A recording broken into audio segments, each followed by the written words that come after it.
Thank you for joining us here today on Desertwood Days. I am your host, Kathy Blaze, and today I am here with the amazing Angela Johnson. Hi. Hi, welcome. Thank you. I'm digging that hat. Thank you. So am I, actually. I'm digging your outfit, actually. Thank you. So, Angela, you are the co-founder of Fabric Incubator. Correct. I know you have a few more other titles, but for the longest, you were known as the lady with those interesting t-shirt gowns. Yeah, exactly. And that's how I initially met you. Mm-hmm. It was when you were creating your t-shirt gowns. Can you tell us a little bit about that? Yeah, so I still do it, actually. It's my creative outlet, but I make clothing out of recycled t-shirts, and I call them t-shirt ball gowns. Yeah. But they're not just gowns. Sometimes I make blazers and things like that, and it's like 25 shirts to make one dress, and it's just a unique way to be sustainable, recycle, and be creative at the same time. So I've been doing it since about 2001. And the reason I was doing it was because I moved here from Los Angeles, and I had my own collection in Los Angeles that was totally different, just regular sportswear. Moved to Arizona and could not manufacture regular apparel in Arizona because there were no manufacturing resources. Right. So I changed my whole model and decided to make one-of-a-kinds out of recycled t-shirts instead, and it sort of became like this signature thing that I do and kept me in the industry. And they are fabulous. I'm sure we can get some people, we can show some your pictures to the audience. Yes. Because I'd love for them to see some of those dresses. Thanks. I would love that too. I know they're fabulous. Thanks. When did you decide that you wanted to become a designer? Oh, gosh. Everybody that's a designer has all these stories about how, like, their whole life they were making clothes for their Barbies and stuff like that. But although I did do some crazy things to my Barbies, but it was mostly with their hair, I really didn't know I wanted to be a designer until I was much older. And I had always liked clothes, and I'd always dressed a little differently, and I played in my grandma's closets.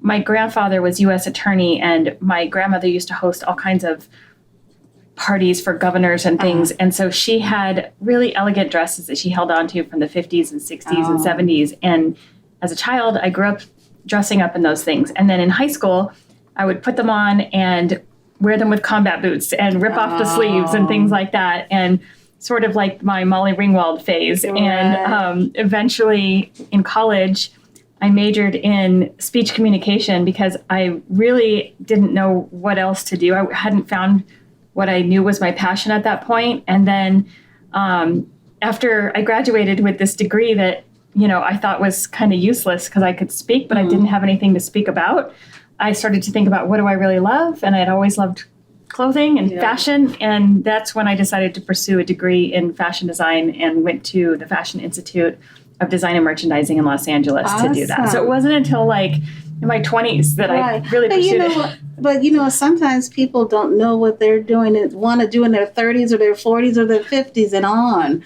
So you were lucky that you caught on in the 20s. So how did the use of the t-shirts come about?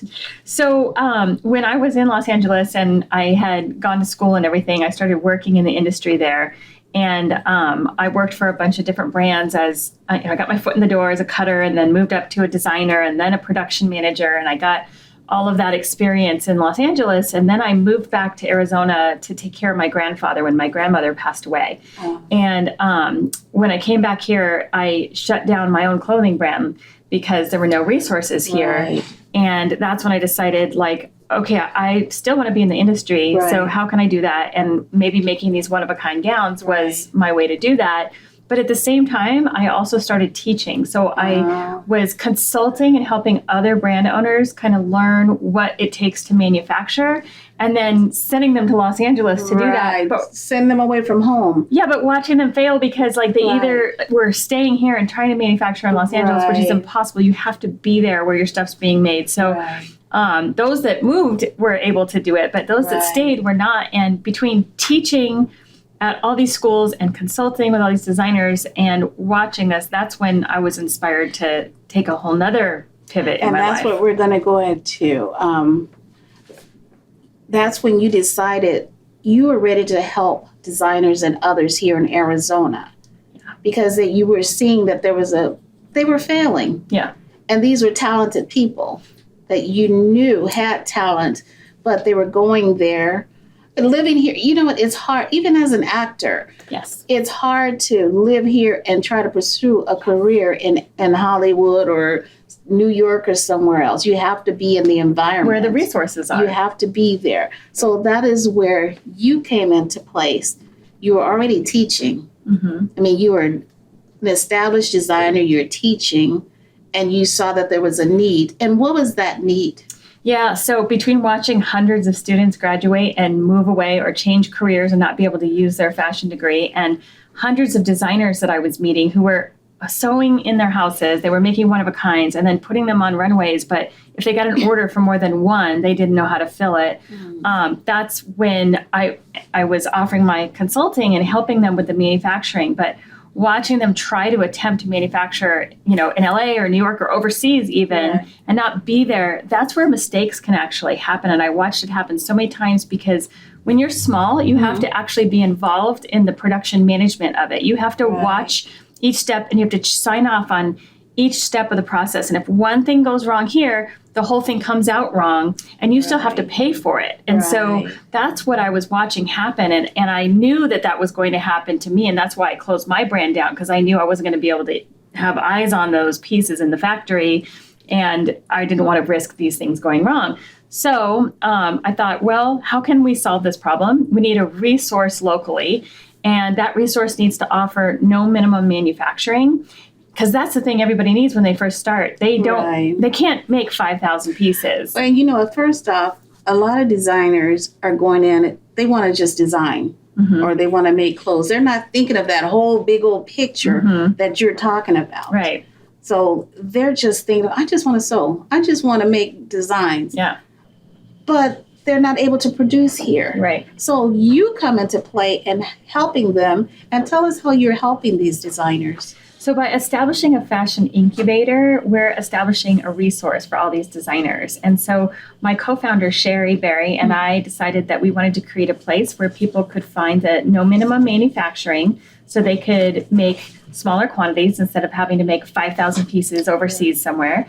But that doesn't make any money for the manufacturer. You have to make thousands to make money. So we knew we needed other things that could generate some income to kind of offset the loss of the no minimum manufacturing. So the incubator model allows us to actually have other resources like an event space that we rent out. That actually funds the no minimum manufacturing.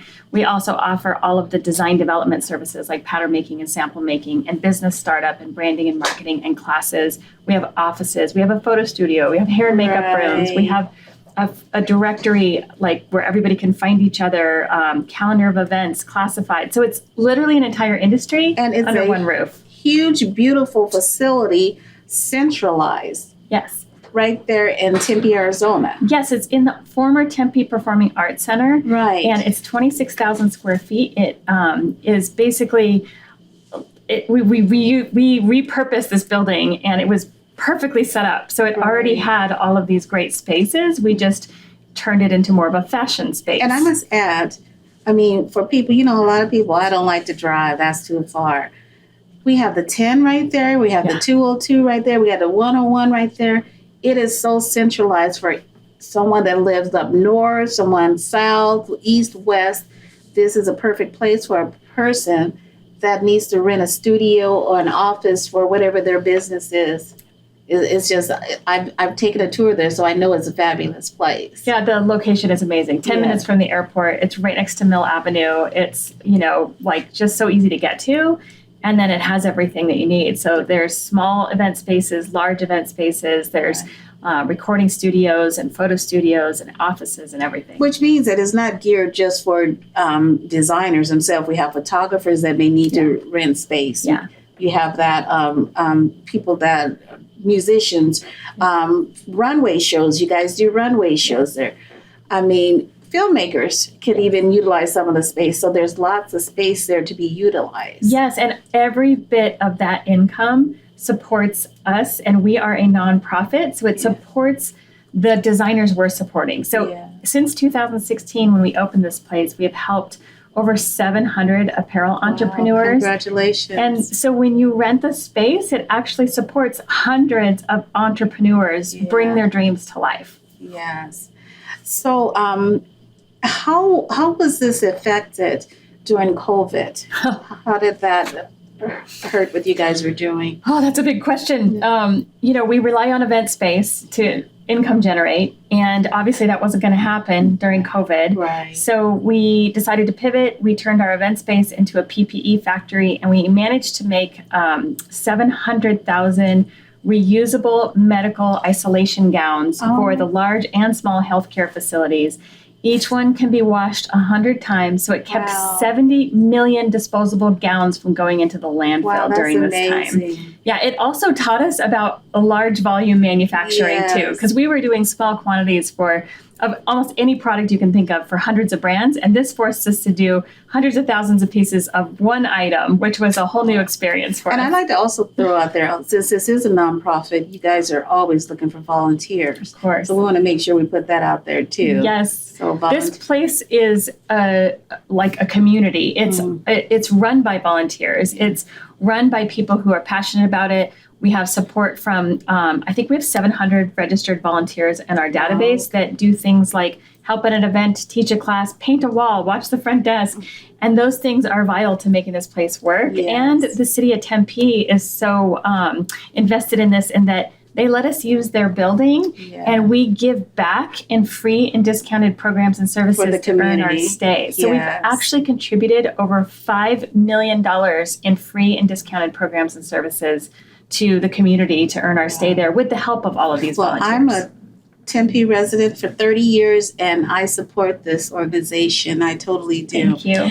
Speaking of directory, you also have something else that you founded. I can't think of label.